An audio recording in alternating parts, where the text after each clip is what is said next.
গতকালকের ভিডিওতে বলা হয়েছিল আল্লাহ পাক রোজাদারদের দোয়া বেশি বেশি কবুল করে থাকেন। তবে দোয়া কবুল হওয়ার জন্য আমাদেরও কিছু করণীয় আছে, অর্থাৎ দোয়া কবুল হওয়ার জন্য কিছু শর্ত আছে। দোয়া কবুল হওয়ার জন্য 10টা শর্ত। এই 10টা শর্ত পাওয়া গেলে আল্লাহ পাক দোয়া কবুল করে থাকেন। এটা হলো আল্লাহ পাকের সাধারণ নিয়ম।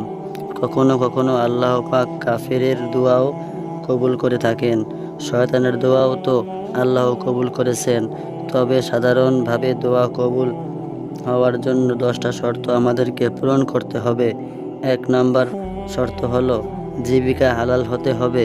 খাদ্য, খাবার, পোশাক, পরিচ্ছদ সব হালাল ইনকামের দ্বারা হতে হবে। 2 নাম্বার মা বাপের হক আদায় করতে হবে। যারা মা বাপের নাফরমানি করে, হাদিসে এসেছে তাদের দোয়া কবুল হয় না। 3 নাম্বার সাধ্য অনুযায়ী আত্মীয় স্বজনের হক আদায় করতে হবে। যারা আত্মীয় স্বজনের প্রতি লক্ষ্য রাখে না, তাদের হক আদায় করে না, তাদের দোয়াও কবুল হয় না। 4 নাম্বার কোনো মুসলমানের সাথে 3 দিনের বেশি কথাবার্তা বন্ধ রাখা যাবে না। এরকম লোকের দোয়া কবুল হয় না। এর দ্বারা বোঝানো হয়েছে যে মুসলমানের সাথে সুসম্পর্ক থাকতে হবে। 5 নাম্বার আমর বিল মারুফ এবং নাহি আনিল মুনকার করতে হবে, অর্থাৎ সাধ্যমতো ভালো কাজের কথা মানুষকে বলতে হবে, মন্দ কাজ থেকে মানুষকে বারণ করতে হবে। হাদিসে এসেছে তোমরা মাথা উঁচু করে চিৎকার করতে থাকো, অথচ তোমাদের দোয়া কবুল হয় না। হবে কিভাবে? তোমাদের চোখের সামনে অনেক অন্যায় কাজ হয়, সাধ্য থাকা সত্ত্বেও তোমরা তাতে বাধা দাও না। 6 নাম্বার গীবত বর্জন করতে হবে। গীবতকারীদের দোয়া কবুল হয় না। এই রোগে আমরা অনেকেই আক্রান্ত আছি। গীবত বর্জন করতে হবে। 7 নাম্বার অন্যের ভালো দেখে মনে মনে হিংসা লাগা এবং সেটা ধ্বংস হওয়ার কামনা করা। মনের এই হিংসা পরিত্যাগ করতে হবে। মুসলমানের ভালোই কামনা করতে হবে, অন্যদের কল্যাণ কামনা করতে হবে। মনের মধ্যে উদারতা আনতে হবে।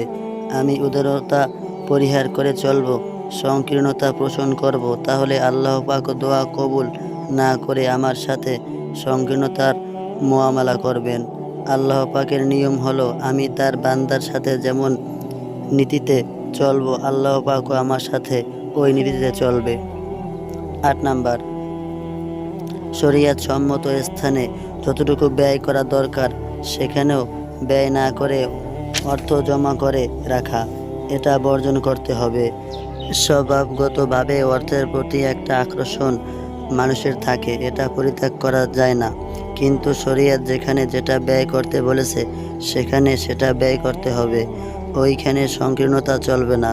ওইখানে সংকীর্ণতা করা হলো বখিলি। যারা বখিলি করে তাদের দোয়াও কবুল হয় না। 9 নাম্বার দিল বা অন্তর তাজা রাখতে হবে।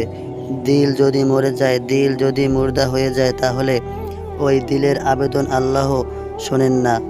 দিল মরে যায় কিভাবে?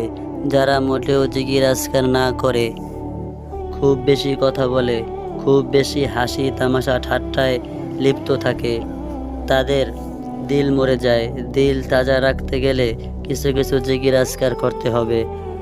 অপ্রয়োজনীয় কথাবার্তা বন্ধ করে দিতে হবে।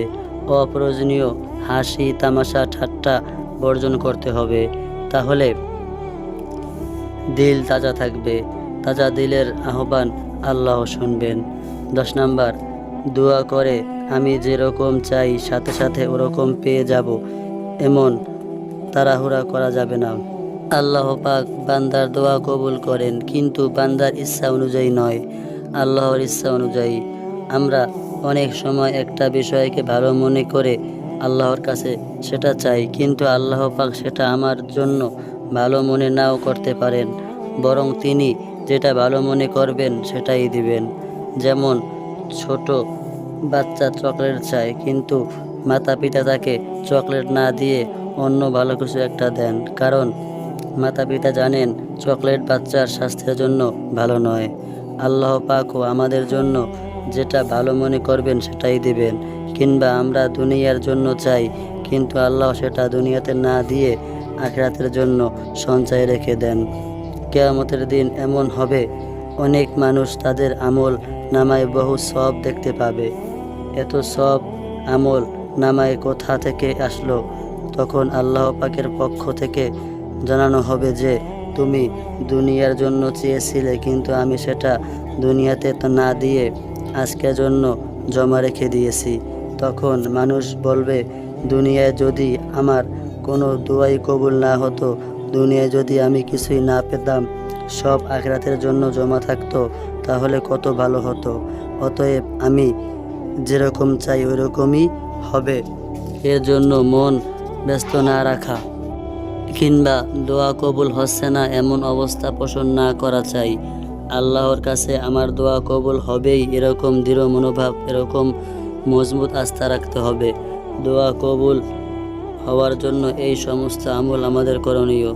দোয়ার আরও অনেক আদব, সুন্নাত ও মুস্তাহাব রয়েছে, সেগুলোও জেনে নেওয়া চাই। আল্লাহ পাক আমাদেরকে সব কিছু সহিভাবে করার তৌফিক দান করুন। আমিন।